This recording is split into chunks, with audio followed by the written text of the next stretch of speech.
এদিকে হঠাৎ করে বিপ্লবী সরকারের ডাক, নতুন পরিকল্পনা নিয়ে মাঠে নেমেছে আওয়ামী লীগ। হঠাৎ একই ছক কষল শেখ হাসিনা।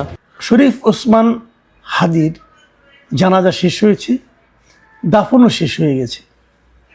ঢাকা বিশ্ববিদ্যালয়ের প্রাঙ্গণে আমাদের জাতীয় কবি কাজী নজরুল ইসলামের যে সমাধি আছে তার পাশেই তাকে দাফন করা হয়েছে। এর আগে জাতীয় সংসদ চত্বরে যখন তার জানাজা হয়, আমার ধারণা যে স্মরণকালে এত বড় জানাজা, এত বেশি বিপুল সমাবেশ সম্ভবত অপর কোনো জানাজায় বাংলাদেশের মানুষ দেখেনি। সবই ভালো হয়েছে। একটু খটকা ছিল, একটু অস্বাভাবিক একটা দৃশ্যও ছিল যে জানাজা শেষ হওয়ার পর ওখান থেকে একটা বড় সংখ্যক মানুষ দৌড়ে জাতীয় সংসদে ঢোকার চেষ্টা করেছে। এটা দেখতে একটু খারাপ লেগেছে, কারণ তারা আপনারা সবাই জানাজায় এসেছেন, শরীফ ওসমান হাদির জন্য আল্লাহর কাছে দোয়া করতে এসেছেন, তো দৌড়ে সংসদ ভবনের ভেতরে ঢোকার চেষ্টা করতে হবে কেন? এই মানসিকতাগুলি না আমাদের দূর করতে হবে।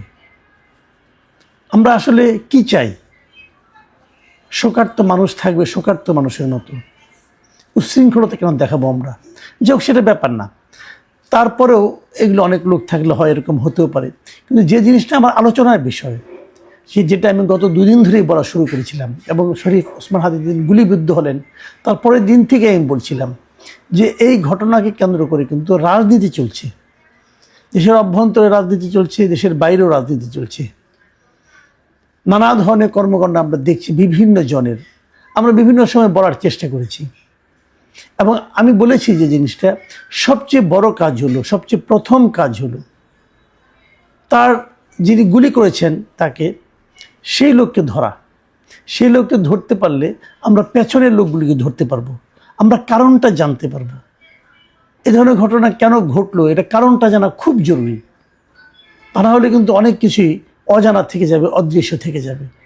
আমার ভালো লেগেছে যে ইনকিলাব মঞ্চ, তার সঙ্গে যারা আছেন এখনও শরীফ ওসমান হাদির পরে, আমার কাছে মনে হয়েছে যে এই প্রতিষ্ঠানটা বোধহয় ভালোভাবে অগ্রসর হচ্ছিল।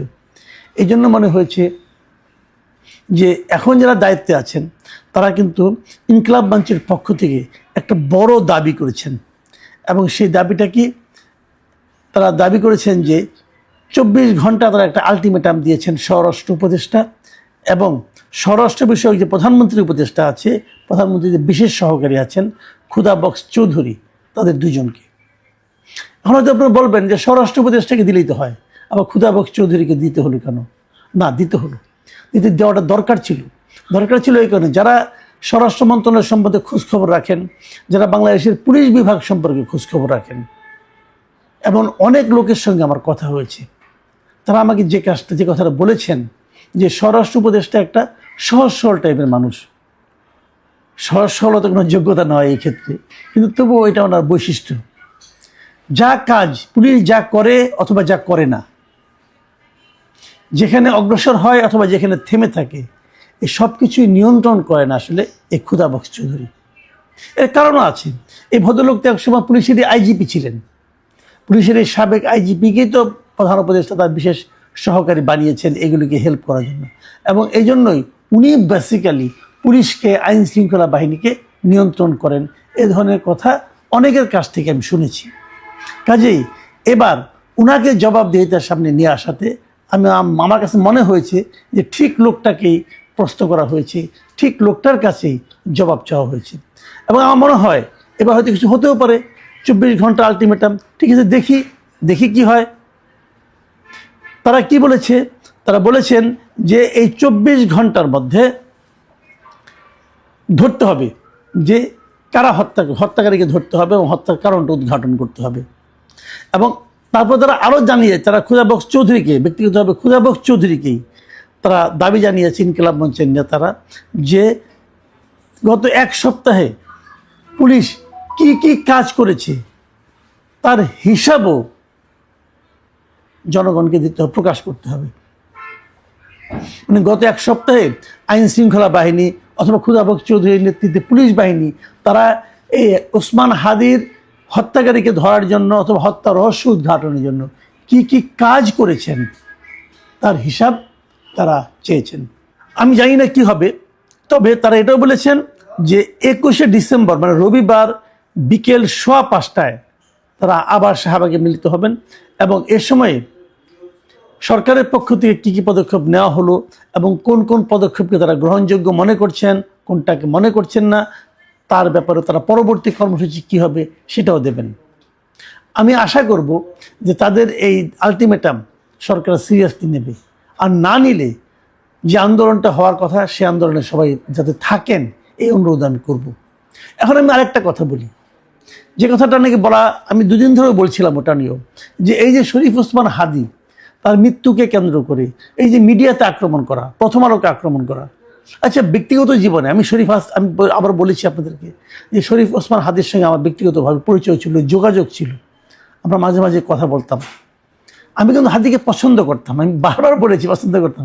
কেন করতাম তার একটা নমুনা আজকে আপনি দিচ্ছি, যে এই যে জুলাই আন্দোলনে যারা ছিলেন তাদের অনেকের মধ্যে আপনি দেখবেন এক ধরনের অ্যারোগেন্সি কাজ করেছে, কিন্তু হাদির অ্যারোগেন্সির মধ্যে পার্থক্য ছিল সে যে কথাটা বলতো লজিক দিয়ে বলতো, এবং তার অ্যারোগেন্সির মধ্যে আমি অন্ধত্ব কম দেখেছি। উদাহরণ দেব বলি, এই যে আজকে পরশুদিন যেটা হলো যে আপনার প্রথম আলোকে পুড়িয়ে দেওয়া হলো, ডেইলি স্টারে আগুন দেওয়া হলো, আপনাদের মনে আছে প্রথম আলোর সামনে একবার এই ধরনের কিছু মোল্লা টাইপের লোক জড়ো হয়েছিল ওই আমেরিকার নিউ ইয়র্কে থাকা পলাতক ব্যক্তিটার আহ্বানে, এবং তার সঙ্গে সেখানে এই যে প্যারিসের আরেকজন ছিল, তারা সেখানে জিয়াফতের আয়োজন করেছিল, জিয়াফত করবে। এই প্রসঙ্গে আপনারা কি মনে করতে পারবেন শরীফ ওসমান হাদি কি বলেছিলেন? আপনি ইউটিউবে যান, ইউটিউবে যে শরীফ ওসমান হাদির নাম দিয়ে বাংলায় লিখে প্রথম আলো লিখে আপনি সার্চ দেন, পেয়ে যাবেন। কি বলেছিল আমি সেটাকে আপনাকে একটু পড়ে শোনাই, আমি ওনার কাছ থেকে হুবহু নিয়েছি। তিনি প্রথম আলো প্রসঙ্গে বলেছিলেন যে বাংলাদেশের প্রত্যেকটা পত্রিকার একটা আইডিওলজি আছে, প্রথম আলোর সামনে যারা দাঁড়িয়েছে আমরা কি তাদের পক্ষে দাঁড়িয়েছি? আমি বলি না। আপনি পারলে প্রথম আলোর বিপক্ষে আরও 10টা প্রথম আলো তৈরি করেন, তার অফিসের সামনে আপনার কাজটা কি? আমরা এই কথা বলেছি। এই হলো শরীফ ওসমান হাদি। এই মব করাটাকে উনি পছন্দ করেন নাই।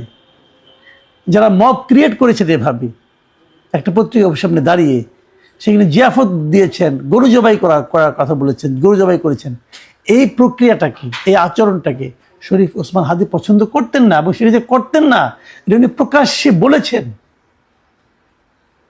অথচ তার মৃত্যুর পর তার এই মৃত্যুকে কেন্দ্র করে এই মব বাজরা এবার কোনো দাঁড়ায় নাই, আগুন দিয়ে পুড়িয়ে দিয়েছে।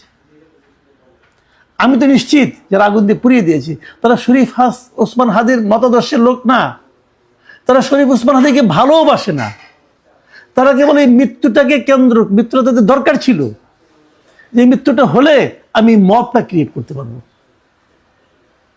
তাদের কাছে শরীফ ওসমান হাদি একটা টুলস, এই বললাম না বলির পাঠা, শরীফ ওসমান হাদি ছিল এদের কাছে বলির পাঠা।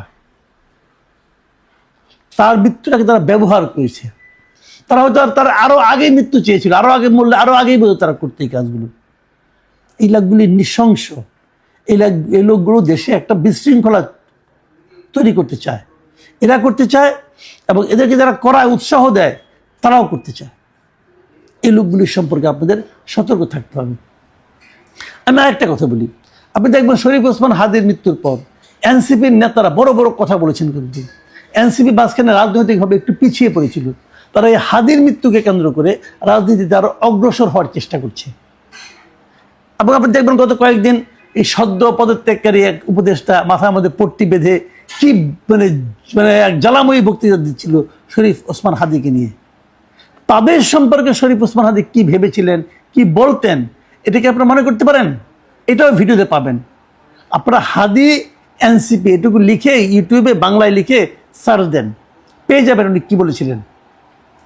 এদের সম্পর্কে ওসমান হাদি বলেছিলেন এনসিপির সম্পর্কে সরাসরি যে এনসিপির 3টা অপরাধ। নাম্বার 1, ওরা জুলাইকে কুক্ষিগত করেছে। ঠিক 71-এ মুক্তিযুদ্ধে যেভাবে আওয়ামী লীগ মুক্তিযুদ্ধকে কুক্ষিগত করেছে, তেমনি এনসিপি জুলাইকে কুক্ষিগত করেছে। এই জুলাইকে কুক্ষিগত করার কারণে তারা দ্বিতীয় যে কাজটা করেছে, অনেকেই তারা দুর্নীতিগ্রস্ত হয়েছে। এই কথাটা বলতে আমাদের কলিজা ছিঁড়া যায়। আজ থেকে 10 মাস আগে যে ছেলেটাকে দেখেছি সারা গায়ে আঘাতের চিহ্ন, সেই ছেলেটা, সেই সব ছেলে মেয়ে কীভাবে মাত্র 8-10 মাসের মধ্যে কোটি টাকার মালিক হইতে পারে, এই চিন্তায় আমাদেরও ঘুম আসে না। এই কথা কিন্তু শরীফ ওসমান হাদী বলেছেন। আপনি ইউটিউবে সার্চ দিয়ে দেখেন ভাই, এটা বানাই বানাই বলছি না। এরপরে আরও অনেক কথা বলেছেন। এরা কীভাবে দুবাইয়ে বিল্ডিংয়ের মালিক হয়েছেন, ফ্ল্যাটের মালিক হয়েছেন, এরা কীভাবে কোথায় কোথায় টাকা পাচার করেছেন, এবং কয়দিন পরে তারা যে বিদেশে চলে যাবেন, আমাদেরকে ফেলে চলে যাবেন, বিপদের মুখে রেখে চলে যাবেন, এই কথাগুলিও কিন্তু শরীফ ওসমান হাদী বলেছেন। এখন দেখবেন তাদের কান্নার শেষ নাই, তাদের বক্তব্যের শেষ নাই যে শরীফ ওসমান হাদী তাদের ভাই মারা গেছে, কি কান্না। তারাও শরীফ ওসমান হাদীর এই মৃত্যুটাকে ব্যবহার করছে। তারা যদি শরীফ ওসমান হাদীকে ভালোই বাসত, তাহলে ওই সমস্ত অপকর্ম করার আগে 3 বার চিন্তা করতো যে এই কাজটা আমার করা ঠিক হবে কিনা। তারা কেউ চিন্তা করে নাই। শরীফ ওসমান হাদী এদের সঙ্গে ছিলেন না, তিনি এদেরকে সমালোচনা করতেন। উনি যাদের সবচেয়ে বেশি সমালোচনা করতেন, সেই লোকগুলি এখন তার সবচেয়ে বড় প্রেমিকে পরিণত হয়েছে। নানা ঘটনা ঘটাচ্ছে নিজেদের সুবিধা লাভের জন্য, নিজেদের রাজনৈতিক ফয়দা লোটার জন্য। এইভাবে জিনিসটাকে দেখেন। হাদীকে শ্রদ্ধা করতে চান, হাদীর কথাগুলো শুনে সেইভাবে শ্রদ্ধা করেন। হুজুগে মাতেন না, হুজুগে মাতলে ওই যারা তাকে নিয়ে রাজনীতি করতে চায় তাদের ফয়দা হবে, আপনার কোনো ফয়দা হবে না। আমি বারবার এই কথাটাই বলার চেষ্টা করছি। সমস্ত সমস্যার সমাধান হয়ে যাবে যদি হাদীর খুনিকে ধরা যায় এবং যদি জানা যায় কে তাকে পে করেছে, কে তাকে দিয়ে খুনটা করিয়েছে। হাদীর ফ্যামিলি প্রশ্ন করেছে, মাত্র 5-6 ঘন্টার মধ্যে, 6-7 ঘন্টার মধ্যে এই লোকগুলি সীমান্ত পার হয়ে গেল কিভাবে? নিশ্চিত ওদের ওখানে লোক ছিল। দেখুন, জুমার নামাজের পরে 2টার দিকে হাদী খুন হয়েছেন। 2টার পরে 7 ঘন্টা, রাত 9টার সময় কি সীমান্ত খোলা ছিল? তারা কিভাবে গেলেন? কেন কেউ ধরতে পারলো না? এবং তারা বাইরে চলে যাওয়ার পরে সঙ্গে সঙ্গে বিদেশ থেকে এক সাংবাদিক কি করে জানলো? তার কাছে তথ্য কে পাঠিয়েছে? যারা পাঠিয়েছে তারা কি তাদের ঊর্ধ্বতন কর্তৃপক্ষকে পাঠায় নাই? তারা কেন ব্যবস্থা নিল না? কার নির্দেশে, কার ইঙ্গিতে? এগুলো সব বুঝতে হবে। ওই যে বলা হচ্ছে না, এই আন্দোলনের পরে যে গুপ্ত এক পার্টি থেকে আরেক পার্টির মধ্যে গুপ্ত হয়ে থাকে, সেই গুপ্তরা কিন্তু কেবল আওয়ামী লীগের গুপ্ত ছিল তা তো না ভাই। তারা সব জায়গায় গুপ্ত, যে গুপ্ত থাকতে পারে তারা সব জায়গায় গুপ্ত থাকতে পারে। গুপ্ত অবস্থায় কে কোথায় আছে তার অনুসন্ধান করাটা এখন জরুরি হয়ে গেছে। কারণ একটা কথা মনে রাখবেন, যদি হাদীর বিচার যথাযথ না হয় এই দেশে, তাহলে কিন্তু এ ধরনের অপরাধ কমবে না, বরং বাড়তেই থাকবে। এবং অপরাধ বাড়লে তার প্রভাব জাতি হিসেবে আমাদেরকেও বহন করতে হবে। প্রিয় দর্শক, আমরা আশা করব এই আলটিমেটাম অনুযায়ী কাজ হবে এবং সরকার ব্যবস্থা নেবেন।